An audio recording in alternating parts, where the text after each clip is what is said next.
Check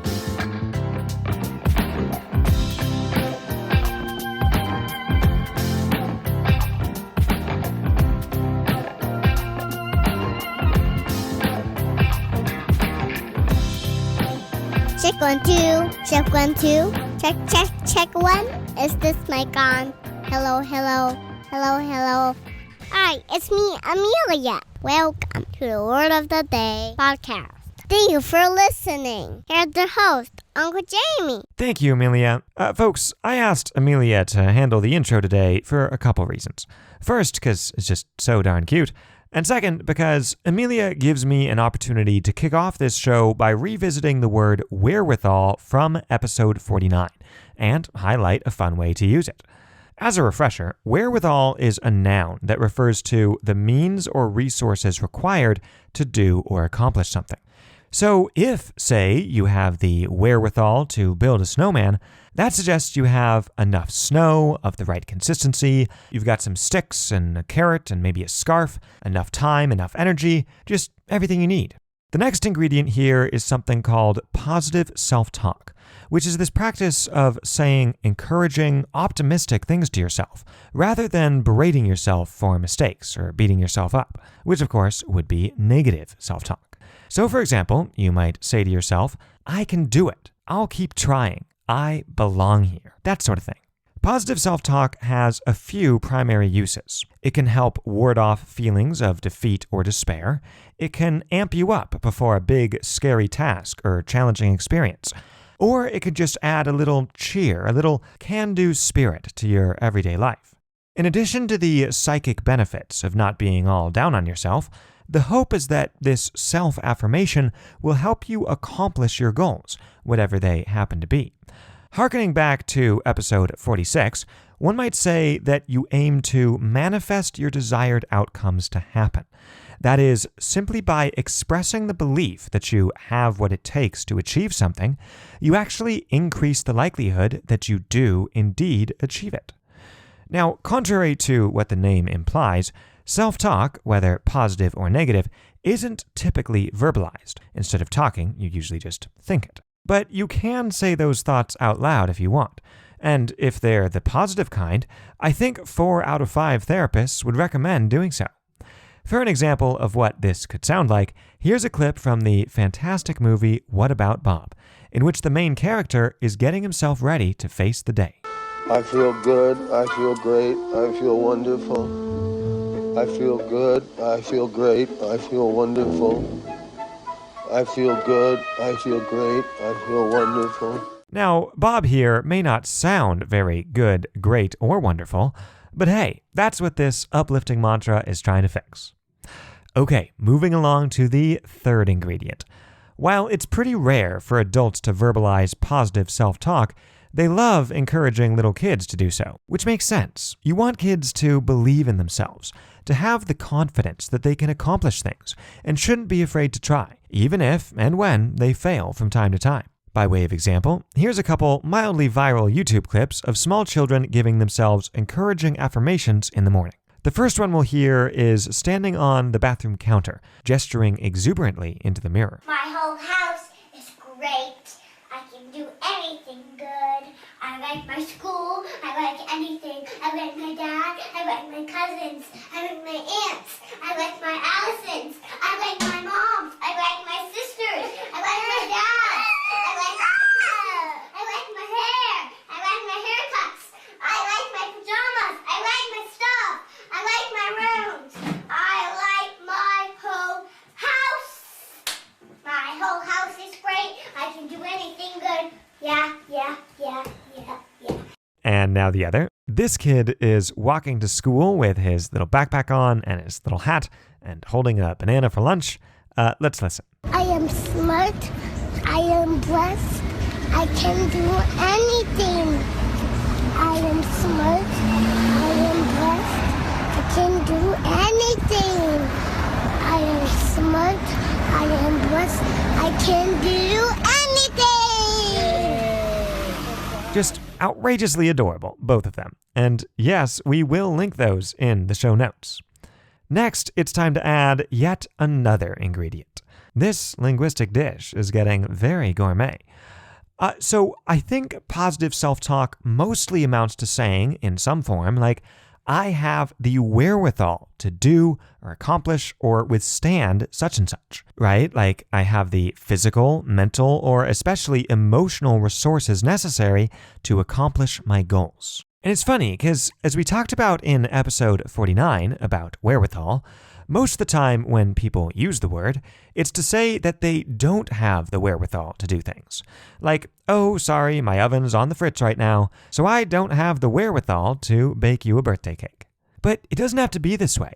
Wherewithal can, and I say should, be used to say that you can do things as well. It's perfectly suited for positive self-talk. And in fact, anytime you want to say, I can do this, I think you should instead say, I have the wherewithal. Means the same thing and sounds cooler. And this leads us to the last ingredient, the finishing touch of the cherry on top of the icing on the cake, or something. So committed am I to seeing this expression, this positive and sophisticated self-talk catch on, that I've enlisted niece Amelia in that effort. That's right, folks. If Amelia is ever struggling to put her shoes on or lift something heavy or do anything else difficult or strenuous, I encourage her to say her own little affirmation, which goes like this. I can do it. I'm very capable. I have the wherewithal. There you have it. It seems to work, too. She tends to accomplish whatever she says she has the wherewithal to do. Okay, so with those preliminary festivities out of the way, Amelia, what should we do next? Let's have a look at today's word. Hey, great idea. And since we've prepared extensively for this episode, we have the wherewithal to do just that. Folks, for today's main event, we're going to talk about the adjective impervious. I would say this means not affected by or not vulnerable to things, usually painful or unpleasant things. So if I were impervious to cold, I wouldn't bother putting on my hat and coat before stepping outside on a chilly, rainy day. Why would I bother if the cold never bothered me anyway, since I was impervious to it? Or conversely, if someone spills piping hot coffee on themselves and then just calmly says, "Ah man, such a waste of good coffee," and then goes about their day, you might say, "Dang, they must be impervious to burns."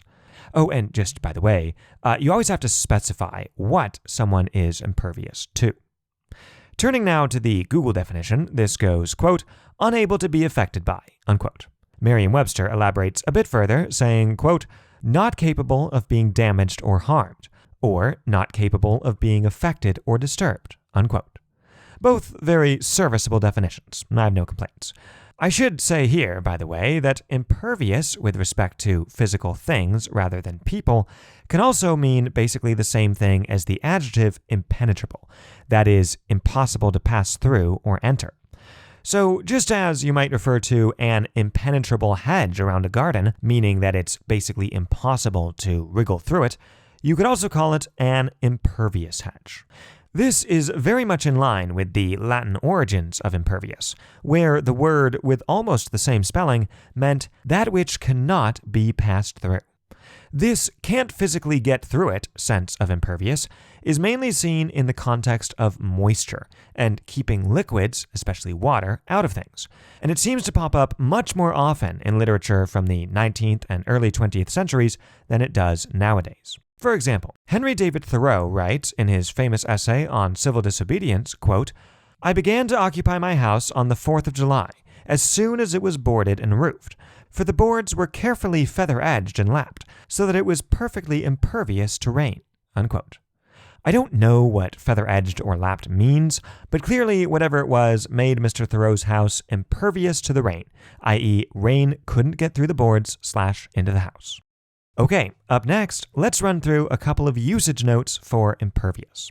You often see this word, or certainly the concept, in a superhero / supervillain context, since some superpowers involve being resistant to, or impervious to, things that would ordinarily cause grave bodily harm. And sure enough, when I searched through some movie scripts for impervious, a bunch of superhero-type movies came up, such as The Incredible Hulk from 2008, quote, this gamma technology has limitless applications. We'll unlock hundreds of cures. We'll make humans impervious to disease. Next, from Fantastic Four, quote, "Our uniforms can transform, like us, becoming invisible, changing size on demand, or remaining impervious to flame," unquote. Oh, and look, here's Superman the movie from 1978. In one scene, there's a little back and forth where someone asks Superman, "You can see through anything?" And Superman replies, "Yes, I can." "Well, pretty much." "And you're totally impervious to pain?" "Well, so far," unquote. Clearly, superhero movies are not impervious to cheesy dialogue. Now, notice that just now, I used impervious to refer not to a physical threat, but to a random concept. That is, cheesy dialogue. And you can do that because this word is incredibly versatile. It can describe the quality of not being affected by really anything you want, as long as it makes sense. So I might say that thanks to my superior dietary discipline, I'm impervious to the smell of fresh-baked cinnamon rolls, meaning I'm not affected by it. I won't eat one, no matter how delicious they smell. Or you might say that you're impervious to online ads hyping huge sales. This would mean that you're not going to click on them, because you're not susceptible to their bright, flashing colors and promises of screaming deals. Oh, and speaking of susceptible, this is a very useful word as well. It just means able to be affected, influenced, or especially harmed by something. Basically the opposite of impervious. So like, if you were quite susceptible to these sorts of ads, then you'd struggle to restrain yourself from frequent online shopping sprees. Or to use the full word. That's what I'm saying. Now, this next observation might be a bit of a stretch, but it also might help you remember how to use impervious. So I'll allow it. So there are several expressions out there that treat people as if they're vessels or dwellings of some kind, that selectively either let in or keep out external stimuli, like harsh words, adverse events, emotions, what have you.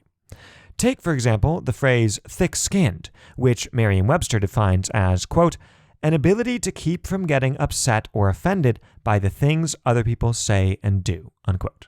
And of course, thin-skinned means the reverse. Put another way, thick-skinned types are impervious to potentially upsetting or offensive statements or occurrences. They don't let that stuff get to them. Then there's the idea that someone can have a gruff or surly exterior and seem to push people away, but underneath, once you get to know them and they let you in, so to speak, they're actually a real softie. So again, you have this imagery of barriers that people put up, and the things that they keep out, things that they are impervious to. Similar logic applies to the concept of internalizing things. That is, learning or accepting them so deeply that they become ingrained in you, or automatic. Merriam-Webster defines internalize as, quote, "to incorporate values, patterns of culture, etc. within the self, as conscious or subconscious guiding principles, through learning or socialization," unquote. That's quite the mouthful there, but the phrase to focus on is incorporate within the self. Once more, we see the spatial language, and spatial just meaning related to physical space. We see these spatial phrases like within us used to represent being affected or influenced by abstract things, like values and culture. Stepping back then, I think all these terms fit in very neatly with impervious, both in its concrete physical sense of keeping liquids out, plus its broader and more common sense of not being able to be affected by things, be they physical, like bullets if you're Superman, or conceptual, like pain or emotion. There's a quote from Star Wars that also ties all these concepts together quite beautifully, I think. It's spoken by Emperor Palpatine to Luke Skywalker in an effort to get Luke to give in to feelings of anger and hate, and in so doing, come over to the dark side. Good. Use your aggressive feelings, boy. Let the hate flow through you. Interesting choice of words, no? Because hate can't flow anywhere, exactly. It's not a liquid. But Emperor Palpatine is using this kind of poetic, spatial language to urge Luke to be susceptible to his emotions, to let them in, to let them permeate or flow through his being, as if those feelings are liquid, and Luke is this vessel or dwelling who tries to control what gets in and what stays out. And I'll just pause for a moment here to let all these weighty, philosophical, linguistic reflections really sink in.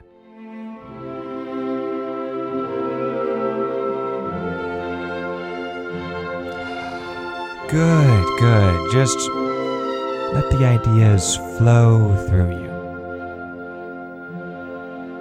Okay then, let's cool off with one last very simple usage note for impervious, which is that a lot of times when people use it, they don't actually mean that they're completely unable to be affected by something.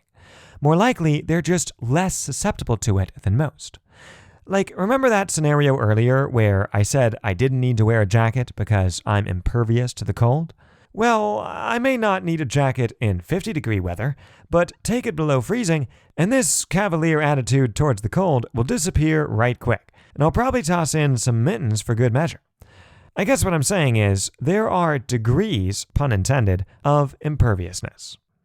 Alright, let's now get some examples of how to use impervious in everyday conversation or writing. Example number 1. Since Jackson remembered to bring his noise-canceling headphones on the flight, he was serenely impervious to the wails of the infant triplets seated in row 25. Example number 2. I left the house sitter a written list of things to take care of each day, but we came home from vacation to find the houseplants wilting, the garbage overflowing, and our Shiba Inus seemingly begging to be walked for once, complained Mrs. Gardner. It's as if she's impervious to instructions. Example number 3. With the 9 o'clock hour approaching and their dinner guests still present, Reggie and Stella remarked with increasing openness and desperation that this had been so much fun, such a shame that both of us have to get up very early tomorrow for work, and don't mind the dishes, we'll take care of those after you've left. But the guests, apparently impervious to hints, continued talking and laughing and refilling their wine glasses. Example number 4 comes from the book Night and Day by Virginia Woolf. Quote, Rodney and Cassandra chose seats as far apart as possible and sat down with an air of people making a very temporary lodgment. Either Mrs. Hilbery was impervious to their discomfort, or she chose to ignore it, or she thought it was high time that the subject was changed, for she did nothing but talk about Shakespeare's tomb. Unquote. And finally, example number 5 comes from the book The War in the Air by H.G. Wells. In this scene, the character of Bert is trying to get his brother Tom to invest in his, Bert's, little store. Quote, Bert was trying to impress Tom with the idea that the store offered unprecedented and unparalleled opportunities to the judicious small investor. But it was coming home to Bert that Tom was singularly impervious to ideas. In the end, Bert put the financial issues on the side, and making the thing entirely a matter of fraternal affection, succeeded in borrowing a sovereign on the security of his word of honor. Unquote. And that'll do it for the examples and for today's show. We'd like to thank you all very much for tuning in. We hope you enjoyed it, and if so, we hope you'll tell a friend about it, and or rate and review the show on iTunes. We're pretty sure you have the wherewithal. Amelia, how about you do the farewell honors? Thanks for listening. Have a great everybody. I'll see you next time. The show is good. The show is great. The show is wonderful. The show is good. The show is great. The show is wonderful. The show is good. The show is great. The show is wonderful.